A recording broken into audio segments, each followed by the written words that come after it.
Thank you, Mike. Uh, Calling to order the Monday, January 13th, 2025 Planning and Zoning Commission meeting for the town of Ashford at 7:01. I see we have 7 of our members, which means we need two alternates.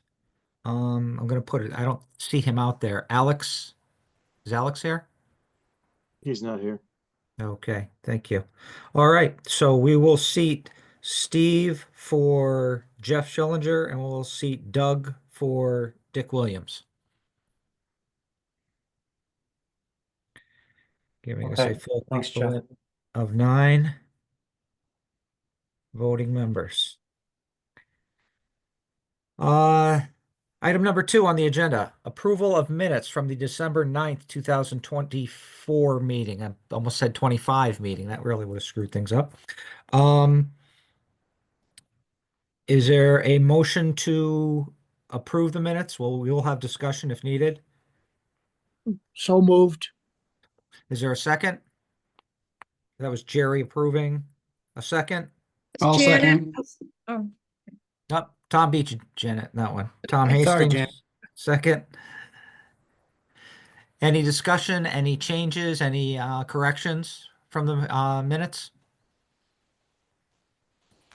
yeah, I have a correction on, I don't know where to say, on page 2, where it says Mr. Lindquist Yes, represents Gail Tonowski. It's Gail Chernowski. Chernowski, thank you.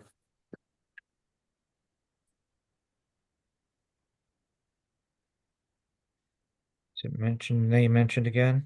No, just the once. I don't think so. No, that was it. Okay, thank you, Janet. Thank you for catching that. Any other comments, corrections? Hmm.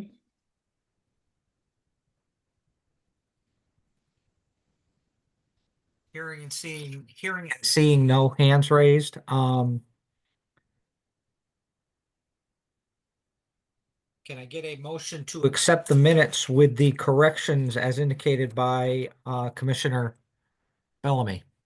So moved. Jerry, is there a second?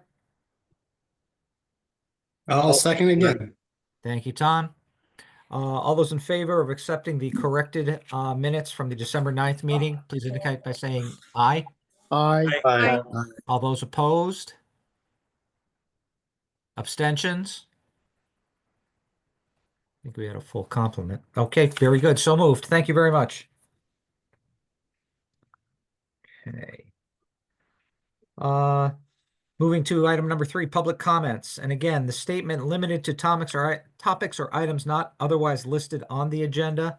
Those items that would be listed on the agenda that could not be open for public comment simply are any public hearing items if they were listed on the agenda, and if there was an application being addressed or potentially accepted by the board. Otherwise, we're open to comments both for the items listed under new business, as well as anything else outside of that that the public would like to comment on.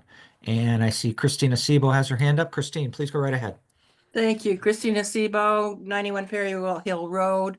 I see there are really only 2 things of substance on this agenda on new business. I see the street acceptance request is in the meeting materials folder. The draft for the IID Special Development District is not, however, in the meeting folder, and I'm wondering why. It seems to me in the interest of transparency, the public should be able to see that draft. Well, I believe, just to answer your question, thank you for that. I believe, just to answer your question directly, it's a first draft presentation by Mike for the commission to look at, and whatever changes or edits we put in, he would then post that after that. It's a first blush is really what it is, but I do understand your statement. Okay, thank you. Any other public comment?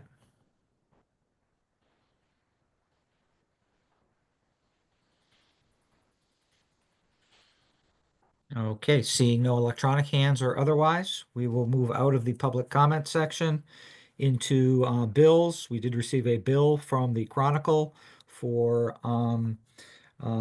either a meeting or hearing notices for 2444. We also did receive a correspondence, and if Mike, did you want to discuss this, or did you want me to bring it up on the and shareable, the pamphlet? Sure, I can. Let me see if I think I put the link in there. This is the what is it, biannual, I guess, land use seminar, which is hosted by Connecticut, the land use chapter of the Connecticut Bar Association. It used to happen at Wesleyan on a Saturday, and now, given the level of interest and the number of people interested, it is fully virtual. So that will be coming up in March.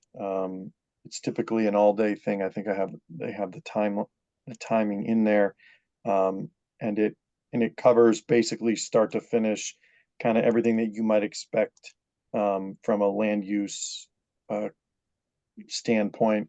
It covers ZBA, it has wetlands, planning and zoning, it covers conflict of interest, legal updates, special permit site plans.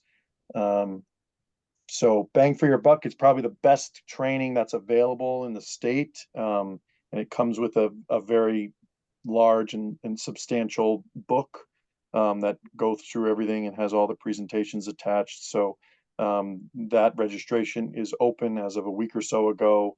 We have a training budget in the PZC or budget itself, so we can certainly register anybody that's interested in attending. Just send me an email, and we'll get registrations pulled together. Yeah, and it is on Saturday, March 22nd is the date. It's from 9 to 4:30. There are a couple of sections in there, a couple of choices. Obviously, some things might not pertain to us, so you wouldn't have to necessarily attend those sessions, but attendance and attention would be greatly appreciated. We need to register by February 26th to hold a spot. It is $60 for the fee. And as Mike said, PZC will reimburse for that fee. It's just a matter of submitting a form, and the treasured department in town finance department will simply turn that around very, very quickly within a couple of weeks. They also offer just purchasing the material, which I think we will also do just to have it in the land use office. So we'll make a purchase of the meeting material also, so we can go back and reference it, or someone new coming on can reference it, or you have it at, a finger's touch to get it. But everyone does get that same material upon registering and attending the session. Excuse me, where's the information on the seminar to be found? If you just Google 2000, just as it's written, 2025 Connecticut Land Use Seminar, Oh, okay. and I think you have to go down one or two items in the blue where you can click on the blue. It will come up with the full pamphlet to it with all the different sessions, who's talking, and what exactly they're talking about. Oh, I great. I thought there was a link in I just put a link in the meeting materials. Okay, excellent. Thank you, Mike. Thank you. Okay, no public hearing, no other questions regarding the land use training? It's a really, really good session. And they tend to, in the material, you'll tend to see some of the uh, uh, litigation, some of the laws and regulations being applied to different scenarios, case studies and such. So it is a very, very informative piece, along with having it presented to you with the chance for questions and questions from peers also across the state. So it's very good. Again, no public hearing for tonight.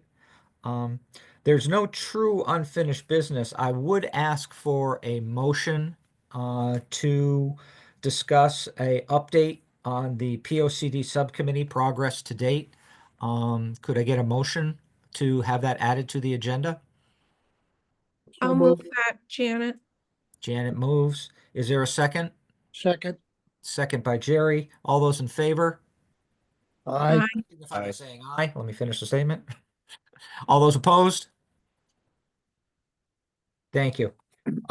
Just a quick bit of information. Again, POCD subcommittee is made up with Janet Bellamy, Luther Brush, Mark Schnabel, and we also have some of our citizens, Christina Sebo, as well as Nora Galvin, joining us and working on this, along with Mike and Tyke working with us. And they've we've made some efforts. The survey was completed. We're starting to do some of the review and bringing up the what was provided to us by the citizens. We got 198 responses. If you go by households, it's approximately 10%, which isn't bad.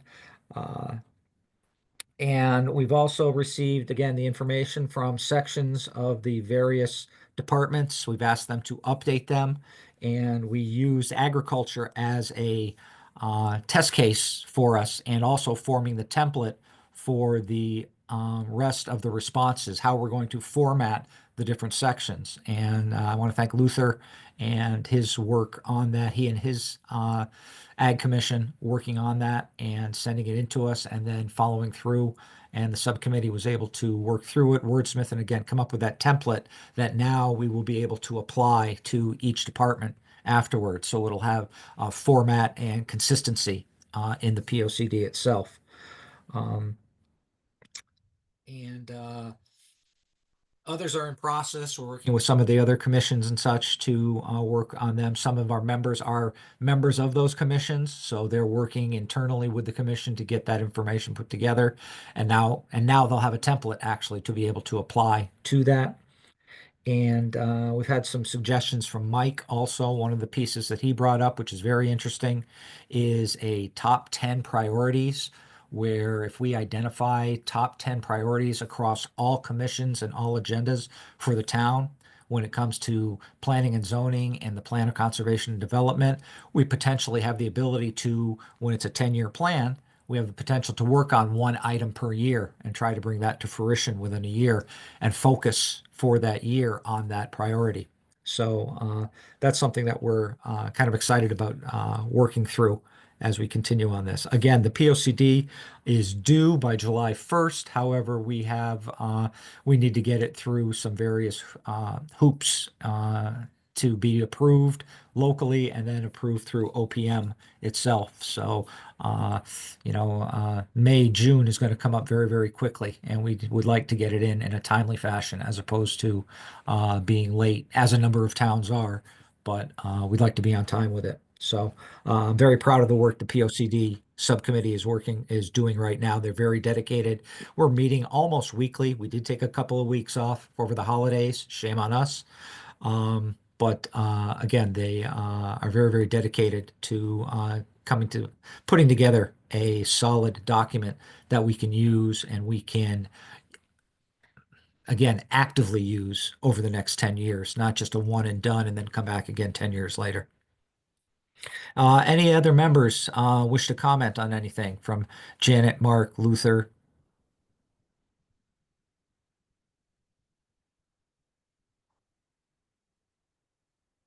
Hearing and seeing none, we will move on. That was simply it on the unfinished business. Thank you. New business, number 8.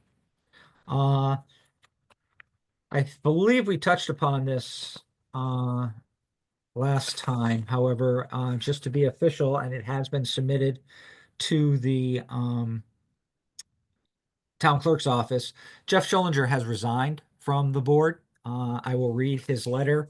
Good afternoon, Jeff and Bill. Bill Folletti, as part of the Republican Town Committee. I have made the decision to retire from Eversource after more than 40 years. Although I'll be keeping a home in Ashford, I will be spending the majority of my time in Florida. I feel that I cannot fulfill my responsibility to the Planning and Zoning Commission when I am away from Ashford more than when I am here, and I will be resigning my seat effective January 1st, 2025. It has been both an honor and a pleasure to work with the other members of the commission and to serve our community, and I wish the remaining members well. I know that you will continue with the great work that has been done. Sincerely, Jeff Schillinger.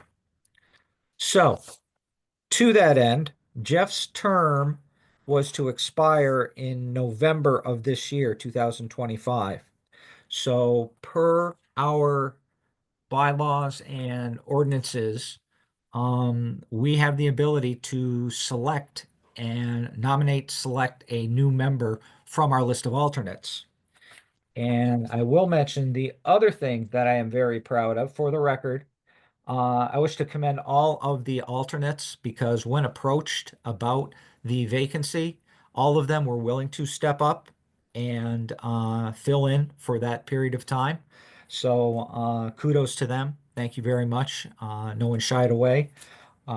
So what I'd like to start with is nominations. And the first nomination I have from my discussions with the three alternate members is I'd like to nominate Steve Pesh as to fill the vacancy from, I guess it would be starting with our next meeting and then through the 2025 municipal elections.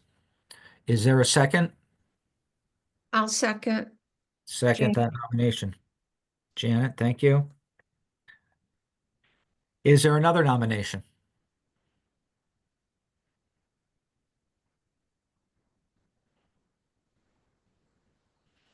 Hearing none, I move that nominations be closed. Is there a second? Janet, I'll second. Second, Janet. All those in favor of closing nominations? Aye. Okay, signify by saying aye. I'll finish that statement one of these days. Signify by saying aye. All those opposed? Abstentions? Okay, all those in favor of Steve Pesh moving into the slot for Jeff Schillinger for the remainder of his term, again, going to 11/5/2025. All those in favor, please signify by saying aye. Aye. Aye. All those opposed?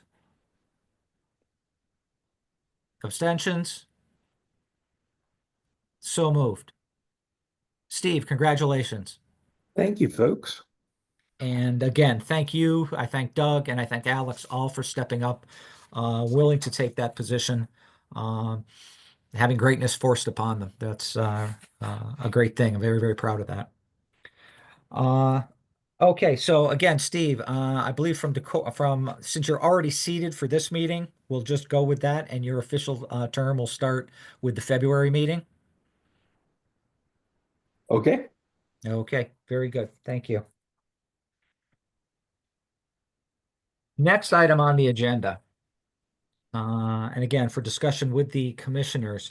What I'm asking or what I'm seeking is that all the commissioners to take the time to review the application regs and process identified in our regs as sections 300-21 to 300-24.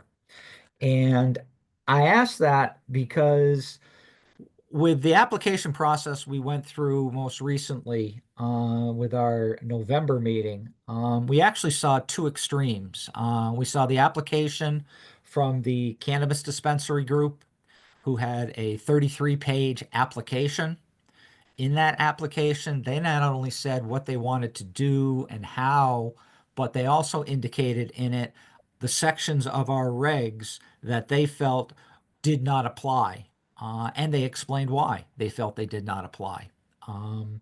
As opposed to the application for Crook's Orchard, which, for lack of a better term, almost seemed like it needed a do-over. It was lacking in information. It was lacking in following a number of the regs and requirements, and really caused us to have to really ask them to come back and extend the hearing from where we were. But I think it falls on us also when it comes to Mike posting those applications. And again, in my discussions with Mike, one of the things from state statute simply is that once an application is sent to the land use office, it is pretty much accepted. And I know Mike works with, as CEO, works with a number of the applicants to try and get them to provide as complete information as possible, but he can't pull all the teeth to get that to happen. Um, and you know, they really need to make it as complete as possible. So the action by the commission when it comes to accepting an application really simply just starts the clock for the days it takes to get a hearing put in place, and then of course starting the hearing after that, the regs and requirements of the state from a time standpoint, the 35 days plus the 35 days, all of that. So that's really when the clock starts, is when we accept it. It has really already been accepted in the land use office and would follow that. So when it comes to reviewing this, even my cursory questions that I've had in the past of, you know, has the application been signed and completed? Well, that was kind of a moot question because it needs to be reviewed for completion. But also has the fee been paid, all of that. Again, those are very perfunctory questions. We really need to take a look at those sections. Um, and if we feel something can be waived, based on the request of the applicant or from what we see, then we have a process in place for waiving those requirements. I believe it's a 2/3 majority to do that. Um, but I really ask the commission members, when it comes to an application being in the meeting materials, to simply go to that section 321 to 24 and kind of put it through its paces, put that application through its paces and look at those sections. So there's no question about protocols have been followed and that the information has been distilled appropriately to the commission and the requests. Um, I'm getting a little dry in the throat here from talking. Go ahead, Luther. You have a question? Yeah, Jeff, thanks. Sorry, I'm a little froggy myself tonight, so I hope you can understand me. Gotcha. So the question I have with this is, if there's no mechanism by which we can, it sounds like if an application is submitted, we're obligated to accept it and begin the process. So if we're already asking for a lot of things and applicants decide to not provide them, what is our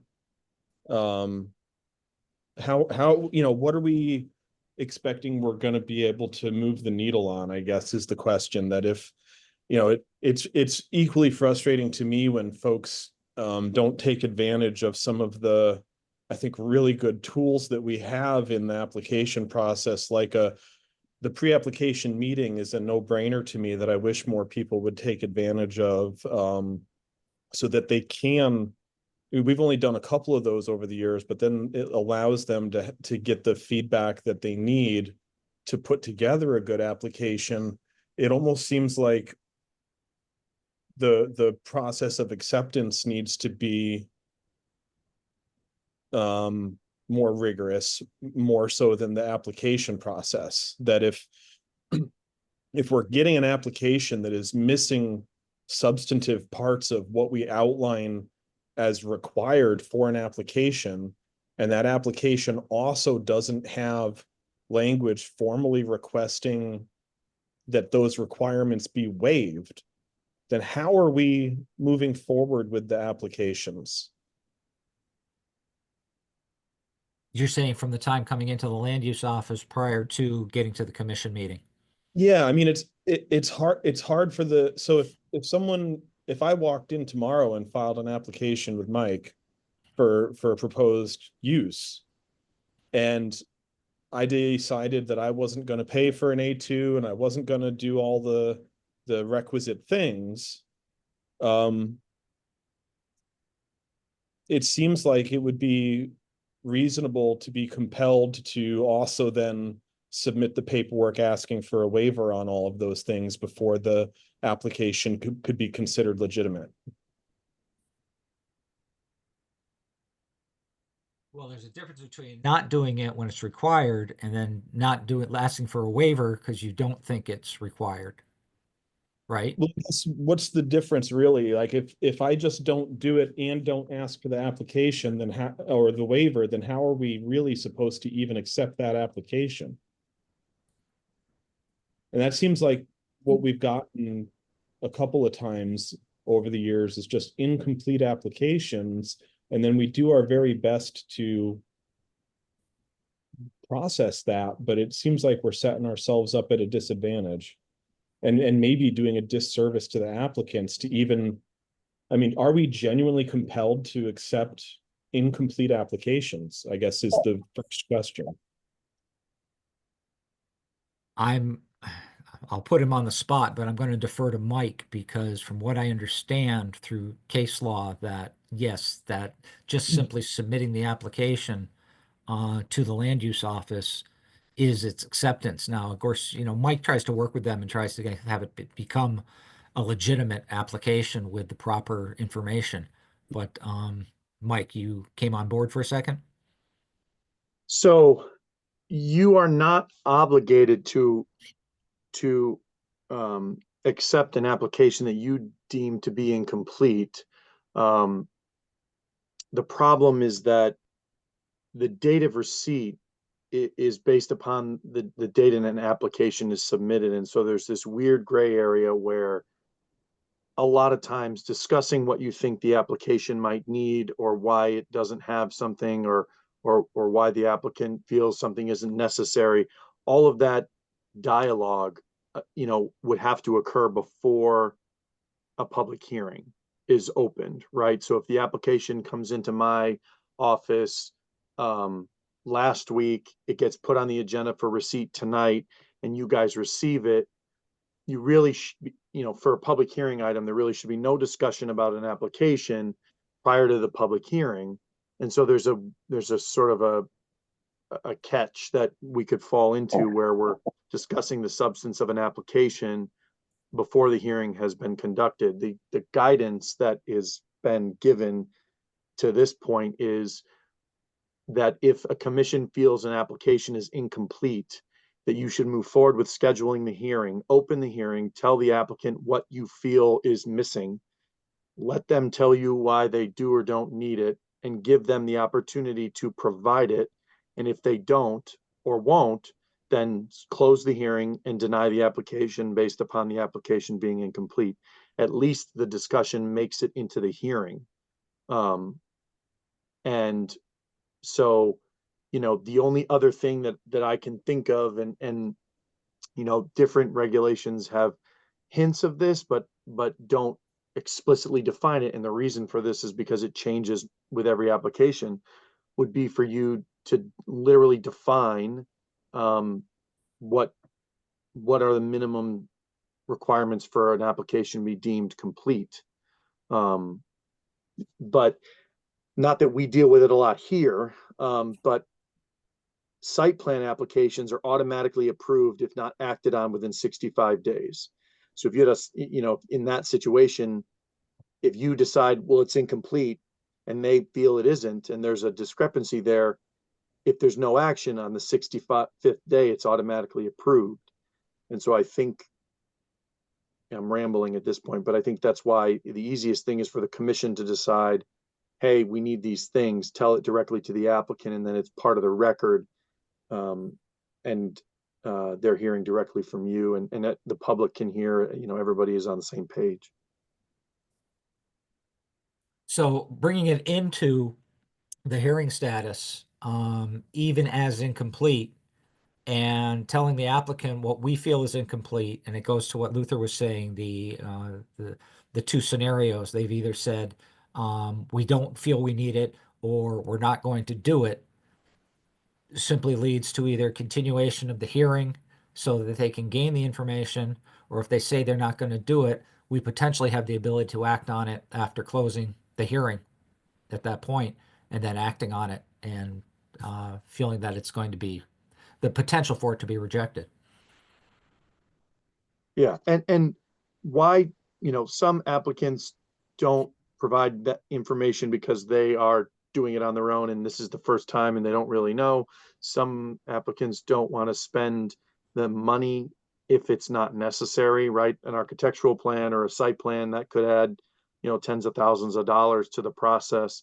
And so they But if don't, they can come up with a legitimate reason as to why it's not necessary and make the case, such as at a Right. hearing, then, they are not, I don't want to use the word influencing, but they are having an influence over the decision because they're providing that information. right. So like, for example, let's say an application came before you for some type of a larger use, commercial use of some kind or public facing use, and you determine there's no, some commissioner, there's no way I can see this application getting through without having some type of a traffic study.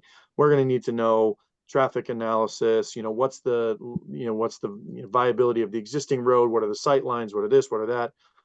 And if the applicant were there, he would say, maybe he says, well, we've got this other part of the business that we're actually going to be closing down, and that generates, this much traffic. And so we feel there's actually going to be a reduction, and we're going to be by appointment only. And so therefore we don't think there's a traffic issue, and we don't feel an impact is needed. That discussion may sway you to determine you don't need one, but he's told you all these things about his application prior to the hearing. So we just got to be careful with kind of how that discussion goes. Which is why at this point, it's just easier to do that during the hearing. I mean, they Right. have Right. 65 days, of extensions that they can provide, which means, on top of the 35 you have to close once it's open. You basically, what is that? It's 100 days that you can keep a hearing open to allow them to provide the information that you may deem it necessary that wasn't provided with the application. Does that help at all, Luther, from your question? Yeah, no, that's good clarifying information. I guess from, when I look at those regs, it seems as though the language is fairly clear that as part of the application, that the applicant must submit, and then there's this whole long list of for the, that's mainly for the site plan submission. So if anything requires a site plan, I guess is the only place we have all those specified things. So that makes any of the site plan trigger applications pretty simple, that if those are not included, the application is not complete, is the way I read that if it's a must, then if the application is missing any of those things and also a waiver of those things has not been included, or request of waiver has not been included, then I just don't know how an application could be considered complete and ready for the commission to receive.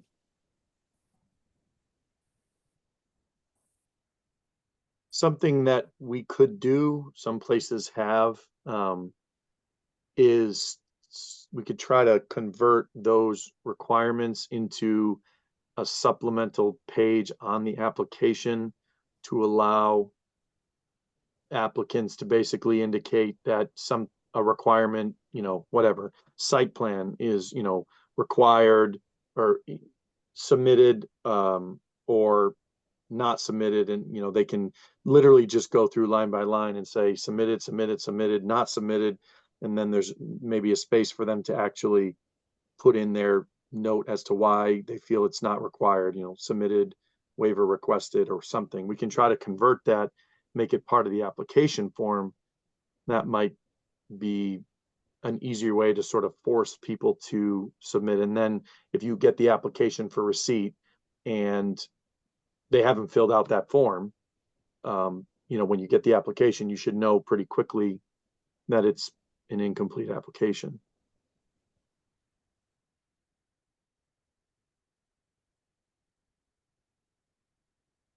And just for clarification, I know you've told me this and I'm pretty thick on it. When it comes to the fact that, okay, so they fill out that checklist and they have a section there that they haven't filled out, and they either have not indicated an attachment or not indicated why they felt this needed to be a variance, that they didn't need to do this, and they still submit the application. we still are required to accept that and bring it to hearing? You're not required to. Um, if you can convey exactly what you think is necessary. So, if somebody shows up tomorrow and says, I want to build a hospital, and they've submit to you a narrative of the hospital and something else, and there's no site plan at all, I think it'd be pretty easy for you to say, we're going to need a site plan. We're going to need something. And so if you felt that was absolutely necessary, and you felt it was incomplete, you're not required to. It's just if you were to try to dialogue with the applicant where it gets a little bit tricky, but there's nothing that says you are obligated to accept an application and schedule it for a hearing. It's just if there's let me explain it a different way. So there's no pre-review on this is what we're saying. If it comes into your office, there's really no pre-review on it at Yeah. that point. I mean, you are obligated to, for all intents, to accept those pieces of paper in and post it to the commission to work with, to do something with. Right. I do my best to explain what I think the commission is going to want, Right. but I do it in such a way where I tell them, here's the regulations, here's what we think here's what the requirements are, here's what I expect the commission is going to, be looking for. Here's the type of questions that I would expect will come up, things you should prepare for. But if I tell them something's going to be required and it's not, or if I tell them something isn't required and you decide it is, then I'm acting as sort of this,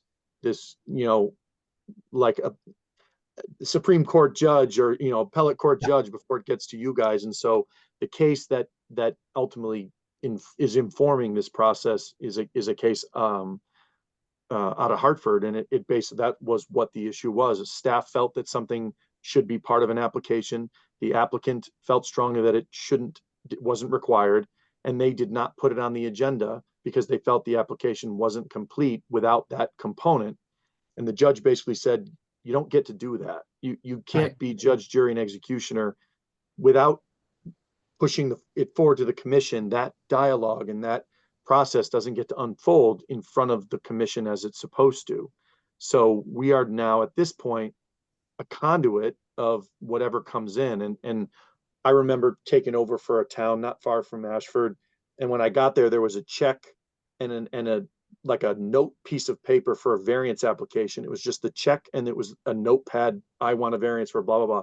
It had been sitting for almost 2 months. There was no staff, and I spoke to Halloran Sage, Rich Roberts, and he said, if the town took a check and what they're asking for, you got to put it on an agenda and get it received because the clock is pretty much started. So, you guys are free to decide what you think is necessary, but I'm unfortunately sort of limited in what I can do once it comes into our office. Mm-hmm. So where I'm going with this is not so much that each and every member look at the letter of the law that's in there, but I'm really asking the group to review the materials when an application comes up, see what's applicable, what's not. Maybe it's in there. Maybe the suggestion by Mike of us changing the application to include some of the requirements, the base requirements. If we look at this, if we put it on another agenda and talk about it, that we feel need to be on this more so than just, fees paid and a signature on it, what items need to be addressed. And if they address it, that they feel there needs to be a variance or there needs to be, it's not required for them to submit. They need to explain that to us. That at least gives us an opportunity to start a conversation, a discussion at the hearing and letting them know what we feel needs to be in there. So again, I'm just really asking the commission to familiarize yourself with that section when it comes to the applications. Do your best to apply what you feel is, appropriate, what is important. And we could probably I'm open to discussion. Maybe, as I said, identify what we feel are the most important items that need to be on that application. And at least be addressed on that application. Let me put it that way. It doesn't, if they feel it doesn't need to be in there, then they need to make that case. You know, that's fine. That's what the whole discussion and hearing portion of it is, making a case for why you're doing something and how. Any feedback? Yeah, it's Janet. I think a checklist would be helpful for both the applicant and the commissioners. It would make it easy to see what was included and what wasn't.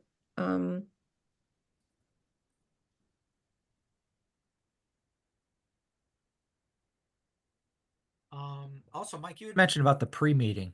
Um, Yep, the pre-application review. Pre-application review. And again, that's the group being put on the agenda, the potential applicant being put on the agenda to discuss what it is they're looking to do, correct? Right. Okay, so maybe stressing more of those. I don't know how you put it out there or if it's something that I don't know what criteria we would identify to make sure that a pre-meeting takes place.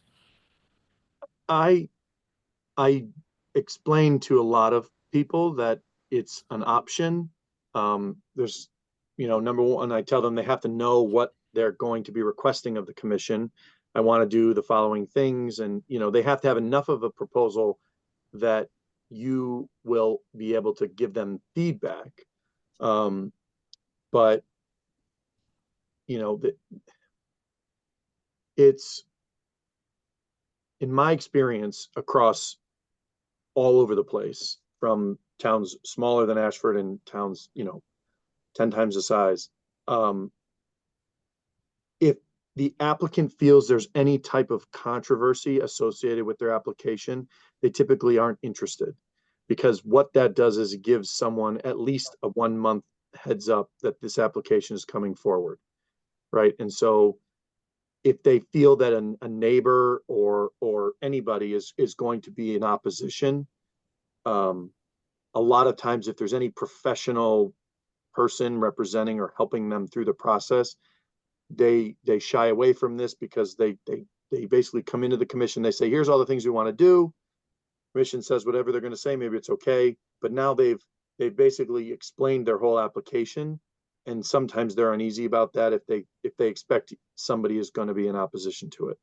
I'm not telling you I agree with it or that it's right or wrong. I just, when people typically say they don't want to go forward with it, when I recommend or suggest, it's typically something along those lines that is why they don't want to go forward.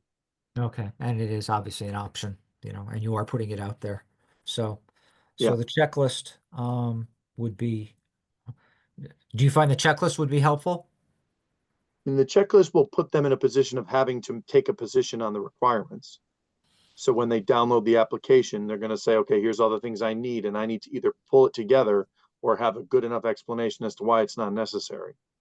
And to me, that's a little bit more prescriptive, and that's why I try to suggest the informal discussions, because then they'll have the discussion with the commission, and I think they get a better sense of the expectation, rather than me just trying to tell them all about a land use commission meeting.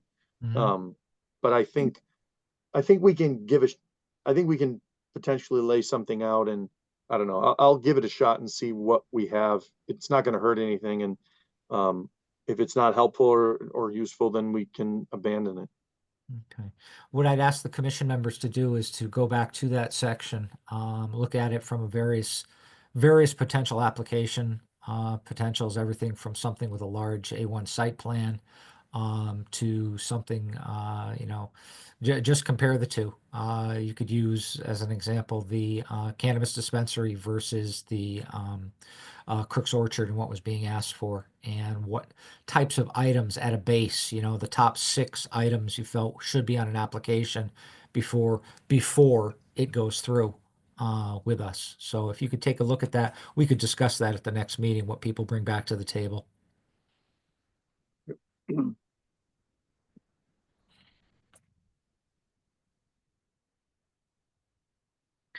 Any other thoughts, comments?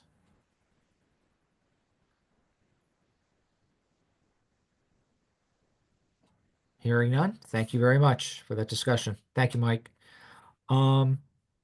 The street acceptance request of Lake Woods Lane. Mike had posted the letter up there, so everyone has seen that. I'm not going to read it into the record because it is posted with the materials. Again, Lakewoods had been under a bond. They had done a lot of work and worked with us to figure out a cost, and they took care of getting that road roadworthy. The input that we've received is that Casey McHugh, the Director of Department of Public Works for Ashford, has confirmed that the road has been completed and meets the acceptance standards set by the town. Our previous experience, and Chris Abakoff was able to provide a kind of a timeline or activity line of how we've done this in the past, where the developer RCN would ask that the PZC consider making a recommendation to the Board of Selectmen to accept the road. Assuming that PZC approval of an acceptance recommendation to the Board of Selectmen, Town Council would be asked to prepare a notice for a special town meeting whose purpose would be to accept a deed to Lake Woods Lane. And then once the deed has been filed with the town clerk, state DOT would be advised that we have added a road to our inventory. So, Mike, in receiving this letter, are there any other outstanding issues on this before we put it to the commission entirely that you would need to share? The only thing that I'll mention is that, so, when this went before the commission previously and we went through the whole process, ultimately, everything was concluded in June of this year. We have a bond agreement that's in place and a cash bond of approximately $31,000, which is kept for a period of 1 year to support the construction and essentially 1 year maintenance. So accepting the road makes it a town road, etc. But if come this June, when the inspection is done, there's some issue with something on the curb, or there's an issue with a drain, or an issue with a piece of pavement or whatever, the $31,000 bond is meant to be able to ensure that any of those items are addressed before we close out the bond and officially take ownership of everything. So we're getting a road that's completely up to standard.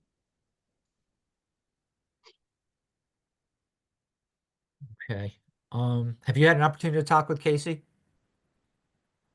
So I spoke with him, and we had a third-party engineer, Nathan Jacobson and Associates, that did the inspection and was on site when it was paved. So we would not allow them to actually provide us the bond and go forward with all the other items on the subdivision until we confirmed that the road was installed correctly.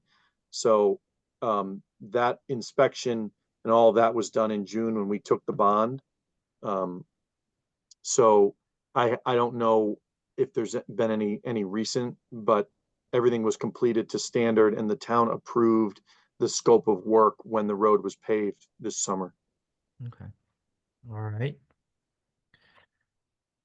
Discussion from the other members? Thank you, Mike.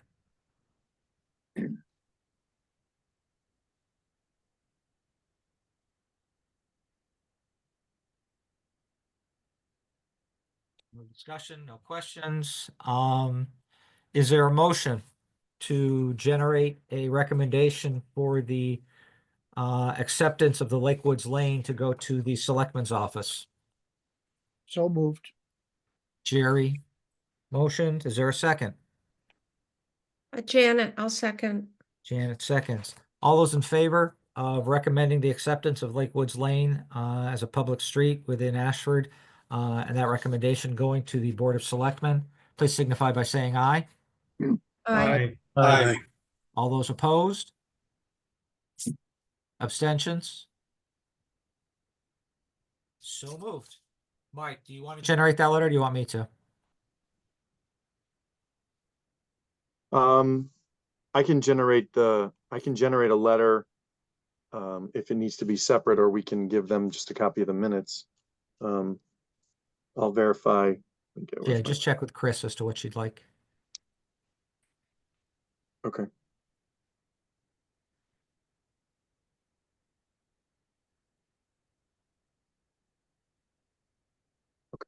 Okay, the last item under new business is a review of the IID Special Development District draft.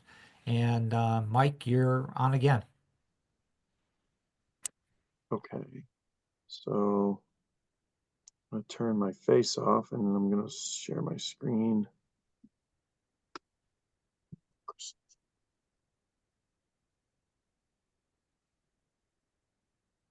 All right, so I think the last time we talked about this, while I'm bringing this up, the last time we talked about this was sort of a presentation of the idea of converting converting development of the IID or in that area to a special development district in lieu of the traditional site plan special permit process. And in thinking more about that, as I was starting to sort of lay out this draft, and also as we'll get to, I assume in subsequent meetings, the POCD discussion, there was a lot of comments about, and one of the questions in the POCD survey pertaining to Cattle Rock. And I started thinking about it, and then I started looking at the IID parcels. And one of the things that is sort of unique about the IID in its current configuration is that we have a bunch of small parcels, and then we have one really, really big parcel.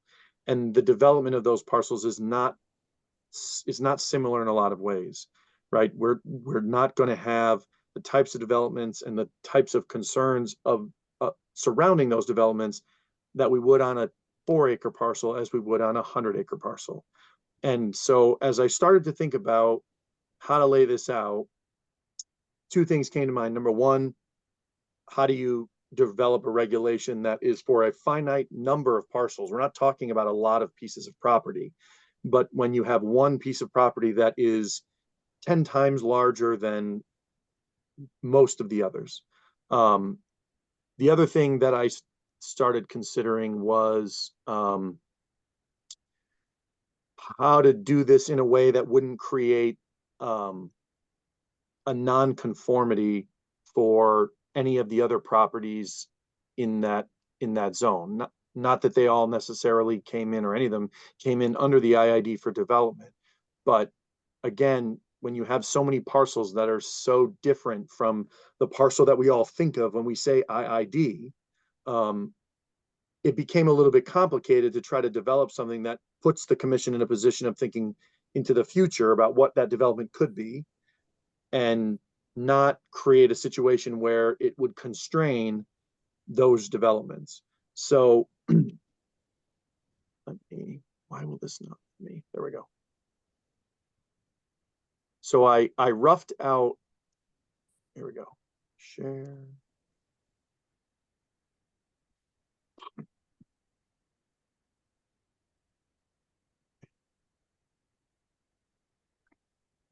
So hopefully you can see this now. Tell me if you cannot. It's up now, yes. Okay, so what I did is I roughed something out, and the reason that it wasn't posted online is because number one, it's a partial draft, and number two, I really do not want to give any type of assumption that this is any further along than, to Jeff's point, a first pass at a rough partial draft, just trying to figure out what levers I didn't pull and I need to, what levers I pulled too hard. So I roughed out what I'm calling, or at least as a placeholder, is the Planned Rural Development District. Essentially, it's a special development district, which we talked about. I have a very general, based upon my understanding, purpose statement, with the idea being that we are looking to place a strong focus on basically providing a balance with flexibility in exchange for high quality design.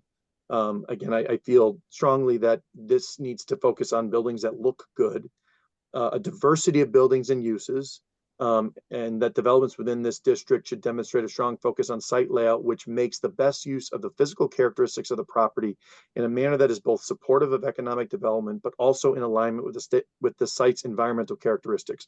What this means is, instead of telling everybody you need to have a 25-foot side yard setback, we say, Well, maybe you only need a 10-foot side yard setback on one side. And what that means is you don't need to have a cut and a fill. Or maybe you can stay further away from that wetland. Or maybe that means you can preserve that natural stand of trees that are significant or mature. We want you to lay the site out in a way that provides you the development that you need, but is not just drawing a box around it and say, here's your front yard, here's your side yard, here's your rear yard, here's your front, landscape area, etc. Because those things are not necessarily in context with the specific site characteristics. So I wanted to make clear that we wanted to have sort of a natural alignment between the two. So again, this is something that I added in, and I think we can shift, but I want to get commission feedback on it. I started developing site eligibility. And so this is where I did a little bit of a shift, and I started thinking about how are we going to do this in a way that doesn't create a really, really significant constraint for the smaller properties in the IID. And so the way that this has been set up, the IID stays in place, and the small developments and the small parcels that are in the IID remain in the IID, and they can continue to do the things that they've been able to do and would be able to do. This would be something separate and distinct called the PRDD. And I've created some again, preliminary site eligibility requirements. And so they would need to meet all three of those. It would need to be a 35-acre parcel or more. It will need to be a parcel of 35 acres that's also on a state highway. And in addition to being 35 acres on a state highway, it would need to be designated on the zoning map as being within a commercial zone, general commercial, technology development, or the IID. So there are not a lot of parcels that meet these criteria. The 35 acres can go away, 35 acres can go up. But when I started reading some of the comments from the POCD about thoughts related to Cato Rock, it occurred to me that, again, we have these large developments, and I think that drafting a regulation to facilitate development of very large parcels is going to have a potentially negative effect on the small property owner who's trying to go through the process in the same, for their property. The idea with a special development district is that it's a master plan approval. That small commercial building that's in the IID there right off the highway, I can't remember the name. They it used to be the tool place, you mean? It used to be like a stove or a propane. Yeah, it's a tool manufacturer. Main line. Yes. Yeah. So for example, that property's in the IID. It would be unreasonable to ask that they develop a master plan if they wanted to put on a small building addition 5 years from now. That's a pretty high bar, both from a design standpoint, but also from a discretionary standpoint with the commission, for a small piece of property.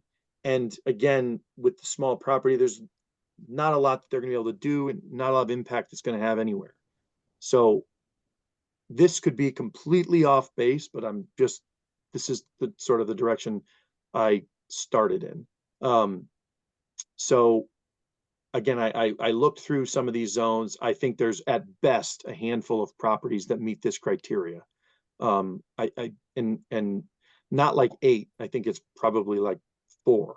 But we can look into that further. So then I started on the application process. So I explained to you before, master plan, zone map amendment. I added in a new sort of a number 1 here, which is called zoning verification approval. So if we circle back to my comments about the pre-application meeting, it's one of those things that a lot of commissions really appreciate and can be very productive, but doesn't always happen. When the warehouse application came before the Planning and Zoning Commission in Willington, one of the things that our office was really hammered on was the idea that we knew as staff that the application was coming before the commission knew. and, wanting to know, residents wanting to know what those discussions were and all these things. And, really, some statements were made that had very strong negative connotations. And frankly, I don't want to be in the middle of that ever again, because people don't show up to applaud the planning and zoning process, generally speaking. So what I'm suggesting here is that we try to formalize that a little bit.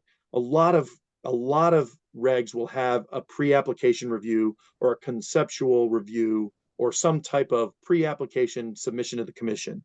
They're all encouraged, and 90% of applicants will follow them, but you can't require the applicant to do something before an application is submitted that's part of the application.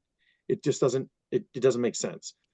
So something that happens very often is property owners request zoning verification approvals. Sometimes you'll hear them as COPCs, Certificate of Planning Compliance, Certificate of Zoning Compliance, zoning verification approvals, zoning verification letters. Everybody has different terms for them.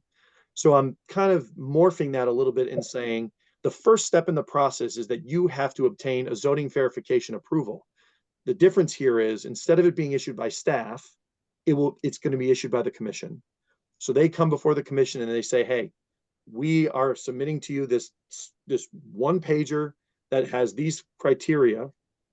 So the commission can agree that this project, this property, whatever, meets the minimum standards of eligibility under the PRDD. So your answer to this step one will literally be yes or no. Yes, it meets the criteria. No, it doesn't. But in saying yes, you have been made aware that someone intends to use this process, and you are being conveyed the information essentially as soon as it's brought into the land use office. And I said to you, I frankly, applicants don't like this process, because when people are opposed to an application and they're planning on, preparing or doing whatever, on the wetland side, there's environmental interveners. We don't have that here, but I just don't, based upon how quickly these things tend to devolve, frankly, I don't want the town hall in any capacity to be in the middle of it. So I'm putting this in, trying to make the process transparent, but put the commission in the driver's seat from the very beginning. So then after that literal yes, no process, which has no public hearing, it doesn't involve, a whole lot of stuff. Now you've told them they meet the standards to apply. So then they get into the actual application. So the first step would be that they submit a zone map amendment saying, hey, I want to change the zone on this property, which you've told me meets the standards, to PRDD. That process would be a traditional zone map amendment process. So they would submit, here's the property I want to change. It would require a public hearing, the whole 9 yards. I'm citing 300-25B, which is an existing set of regulations that we already have, which says this is how the zone change process happens. The other piece to that is the master plan approval. So this is where we sort of pump up the standards a little bit, and we say, here's what you need to do if you want to go through this process in addition to the zone change. So with the master plan approval process, which is what's reviewed in accordance with the section that I've cited, they will need to include the following. So they will have to provide a narrative statement of use, which includes the intent of the proposed district, the overall master plan, the proposed uses, the approximate building sizes, and a statement of how the proposal is consistent with the plan of conservation and development. They will also need to provide a conceptual site plan depicting the proposed schematic design of the site, including the general location of all the proposed uses, proposed building footprints, a landscaping plan, including buffers. This is so the commission can see where the buildings will be on the lot, what areas will remain green, etc. Information regarding the provision of water, sewer, fire suppression, drainage, and other utilities. So how are you going to get water? How are you going to put the fire out? What are you going to do with stormwater? Again, proximate areas, and the location of any identified wetlands, watercourses, natural diversity, database areas, flood zones, or proposed open spaces. So again, some of the high level environmental and site layout components up front. We're also asking for preliminary floor plans and example architectural elevations of proposed buildings or photographs of buildings similar to those proposed. So we're not asking them to prepare a full-blown architectural plan because they haven't even gone through the hearing process yet. But we want them to show us what the layout of the building might look like, what the building may look like from the street, using approximate information. We're going to ask for a zoning information table showing the total lot area, the frontage on the lot, what the proposed setbacks and yards, any separation between multiple buildings. Because again, at the front of this, I said to provide a diversity of buildings and uses, right? So the hope here is if we're dealing with large scale development, we're going to have multiple buildings, multiple users, multiple uses. So we want to know things like how far apart are they? What's the total lot coverage? What is the building coverage? Floor area by use, how many square feet will each one have? And approximate parking. I'm also saying that the commission may require the following, which could include, and this would be part of the public hearing process or upfront, view shed, municipal fiscal impact assessment, parking analysis, traffic impact assessment, or anything else that the commission deems necessary to provide a thorough and complete review of the application. I'm not, we could never determine what those might be off the top of our heads. But there may be something that comes up based upon a specific, maybe it's a development of a brownfields. In the Cadle-Larock example, that is a brownfield. It's a former contaminated site. There's a lot of history with DEEP. There may be something the commission wants related to that you feel is necessary to move forward. The last step, if they get their zone change approved and the master plan becomes what governs the development of the site. So that master plan is, approximate in design. So the final step in the process is that they would go and they would get a site plan approval. Site plan is administrative in that the commission reviews it in accordance with statute. It must be acted on within 65 days. Granted, you still have the 65 days of extensions. But the difference here is that the site plan is reviewed in accordance with the master plan. So they can't get a master plan approval for a bunch of, farm greenhouses and a farmer's market and all these things, and then say, well, as it turns out, we're actually going to do manufacturing in that building. They would need to submit the site plan so that it is in compliance with the master plan approval. The site plan approval goes to the commission, but there's no public hearing. So I'm going to say that again, there's no public hearing with the site plan process is the last step. But if we back up, steps 3 and 4 both require public hearings. So this is taking the traditional special permits process, which involves one step, which is you go to the commission for a special permit and we have one public hearing. This is breaking this process out into 4 steps where there are multiple hearings. There is no reduction in the public process. And through this process, the commission has multiple points where it goes before the commission on an agenda, and you have a higher level of discretionary review. So I want to be clear that this is not we are not removing, sidestepping, or fast tracking any public process. There's no reduction in transparency, etc. The last thing I'll mention about the site plan approval process is that a site plan application is only good for 5 years by statute. A special permit runs with the land. If you issue a special permit for any application, that becomes a vested land right in land use, like a variance, and it runs with the land. You cannot revoke it. So if I scroll down here to F, you'll see that I've got language in here that says that the master plan approval expires after 12 months.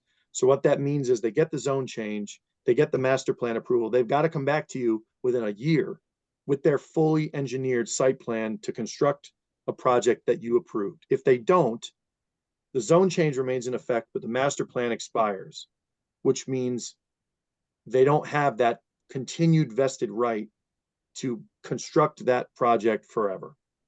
So they would still have the PRDD designation, but they would have to come back to you for a master plan and then come back to you for a site plan, which again is only good by statute for a maximum of 5 years. E, which I skipped over, states that in consideration of the application, the commission is acting in its legislative capacity. The reason why I'm putting this in is just to clarify again that you are acting in that capacity, which is your highest level of discretion in your review. Site plan, if it meets the regs, you have to approve it. If it doesn't, you have to deny it. Special permit is a use which you've already said is explicitly allowed in accordance with the regulations, and you are only permitted to deny if some type of special permit standard or other standard in the regulations has not been met. But it is not this, I want to approve, I approve, I want to deny, I deny. So I'm clarifying again for the applicant and everybody else that you have a lot of discretion in your determination that you will cite this type of a project. And then moving down to G, which is the last piece that I put together just because I didn't want to go any further, is permitted uses. Something that, again, I wanted to think about. We have an affordable housing plan, which the commission adopted. We have a POCD. We have a new POCD survey. We have, a lot of feedback. We've had IID survey. We've got all kinds of things that we've adopted and comments that we've obtained. And so I started to think, if we really want to lean into a mix of uses, then I think we want to try to really allow for those uses to be intertwined more organically. And so I started creating categories for uses instead of saying, we will allow manufacturing, we will allow retail. And so I created several categories of uses and started providing examples of what I thought those uses are. I obviously pulled several of them from the existing IID language because this is obviously where we started. But number one, you'll see was in there, which is a bit of a wild card, which is the residential uses. I put that in there purely for consideration by the commission. But again, what you'll see a lot of developments, people talk about mixed use developments now. And that 10 or more years ago used to mean, well, we want commercial on the first floor and we want residential above. That's not really what is sort of where things are headed. That's largely because between code requirements and bank requirements, banks don't want to give loans for those types of buildings anymore. They'd rather see the commercial and the residential on the same parcel, but not in the same building. So if we're thinking about these things, we may want to kind of consider mixes of uses.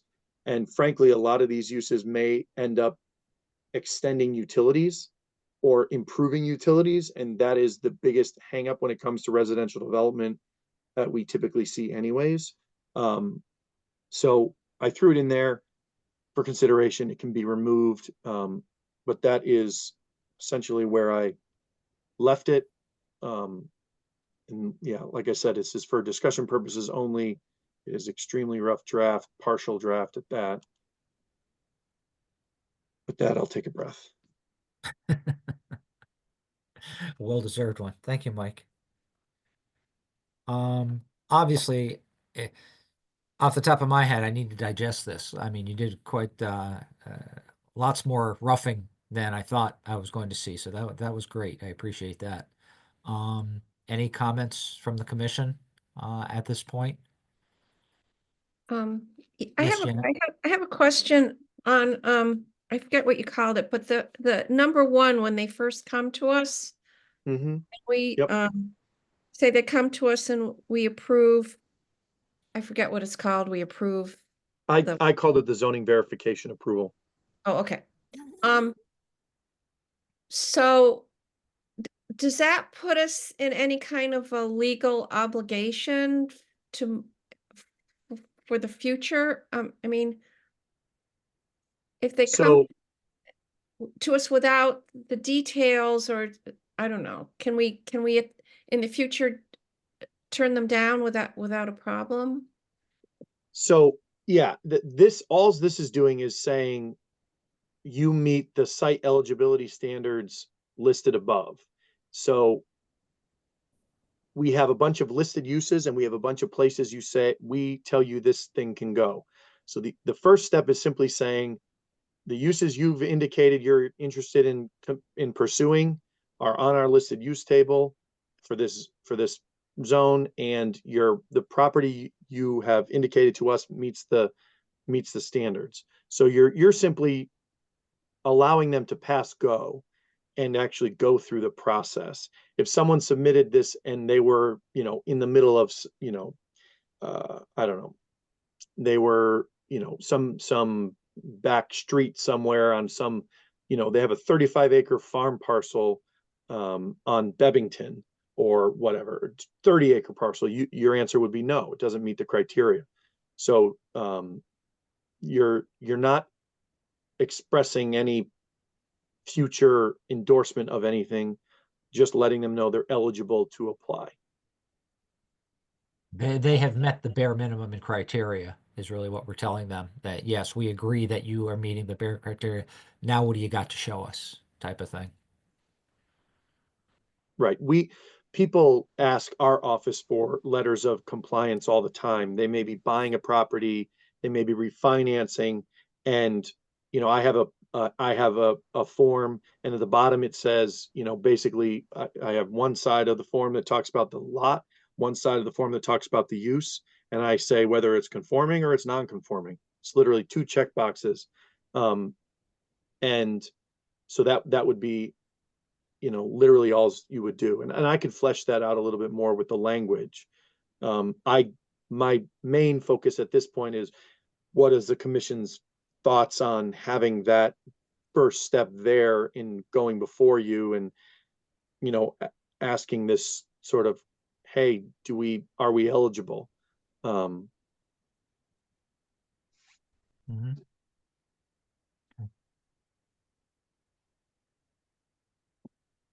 Anything else from oh, there we go. Luther, go ahead. So thanks, Jeff. So Mike, thanks for putting all that together for us. That looked fairly thoughtful. I personally do like the idea of having that first validation step and having it land with the commission. I think anything of this magnitude, it's appropriate that the commission have the authority in it. As you continue to look at this, one of the things that I would like to see sharpened up a little bit would be that not for eligibility purposes, that the parcel not simply have frontage on a state highway, but that the planned egress and ingress for the proposed use is limited exclusively to the state highway. So as that language comes together, I think that would be good to capture. Personally, that's I'm not trying to dictate. I'm just saying that's one of the things that I would want to see additional language supporting, that if the intent is to not drive traffic to secondary roads, then we may want to consider having the language be more prescriptive that you must access from the state highway. Okay, I can work that in.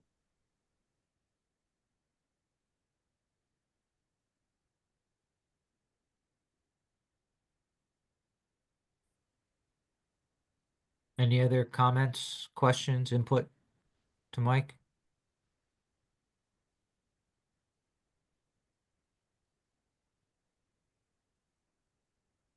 Well, I would say, as I said, I need to digest this. I need to go through it and take a look at it. So I'd like to obviously put this on our agenda for next meeting.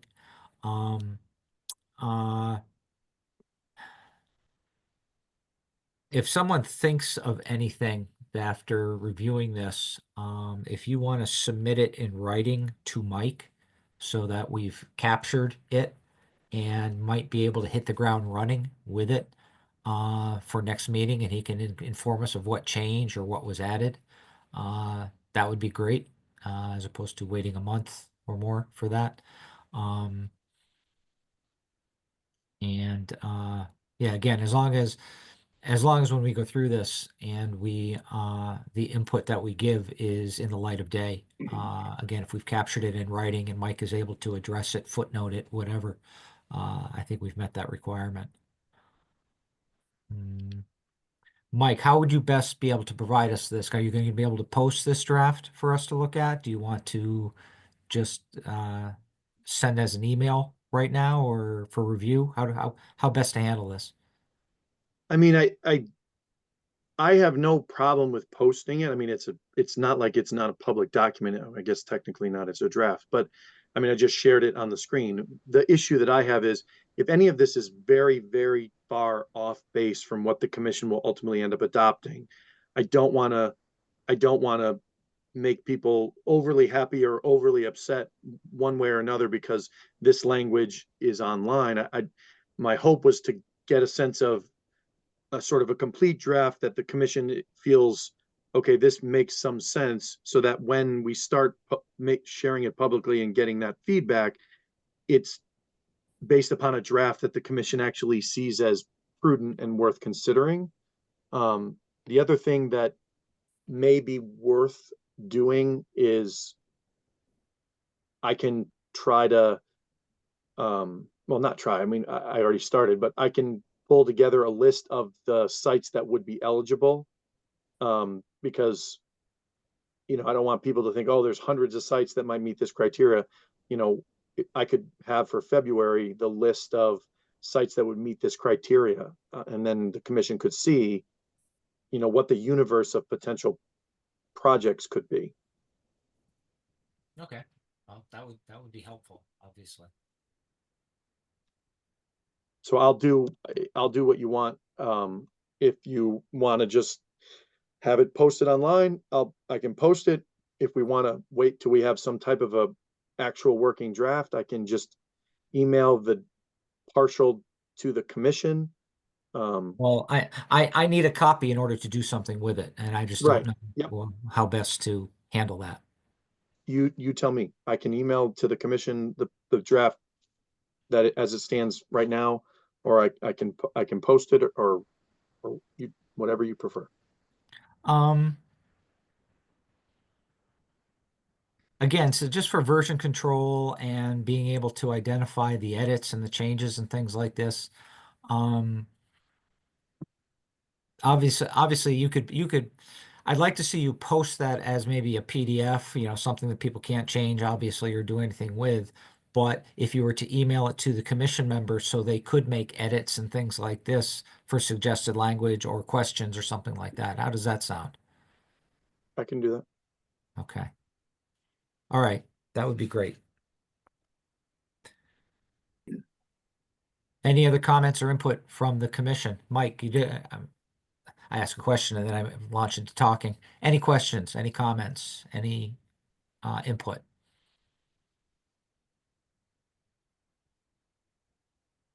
Hearing none. Mike, thank you very much for that. I really appreciate the effort and you put in, as Luther said, you know, it shows a lot of effort, a lot of information.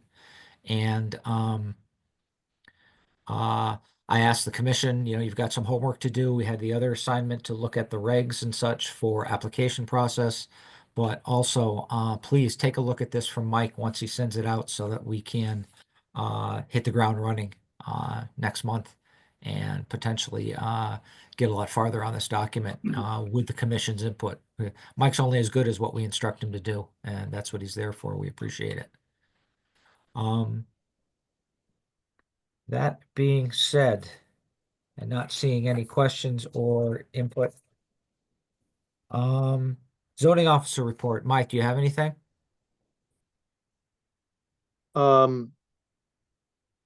Other than working on this and some of the other stuff that we have going on in the land use office, no, I had a little bit of time off in between the holidays, working on some other stuff with Bonnie and the office of trying to get all the different departments, health, zoning, building, kind of making sure we're sharing information, and we're just working on some office efficiencies, internal. Nothing else comes to mind at the moment. Okay. All right. Very good. So, homework for the commissioners. Please consider the land use seminar. Again, registration by the 26th. Email Mike. He'll get you the information and we'll make sure you have the forms for filling out and getting submitted for reimbursement to the finance department. Review the Article 5, Section 300-21 to 24 for familiarity when it comes to application review, as well as pick out those items you think are most important to be put on a checklist to be added to the application for our applicants to have a more complete document, a more complete submission when the time comes. And to please review the special development district draft. If anything doesn't make sense to you, if anything you think needs to be expanded upon, such as what Luther said with the state act, the highway to the state, the access to the state highway from the locations. Again, anything. This is starting fresh, but I think the fact that it gives us multiple reviews, it gives us multiple opportunities that don't necessarily back us into a corner with like a special permit that goes with the land forever in perpetuity. That we have the opportunity to pull the plug on something if it has changed from the original plan that was submitted to us. So again, please review that and come armed with your information, or submit it to Mike. Just send it out to Mike so he can start adding it to and come with a much more complete draft for next time. And with that, I seek a motion to adjourn. Motion to adjourn. Thank you, Jerry. Is there a second? Janet, I'll second. Thank you, Janet. All those in favor? Aye. Aye. I'm not even going to ask. Thank you very much. Thank you for your attention, everyone. Do your homework, and we'll see you in February. Thank you.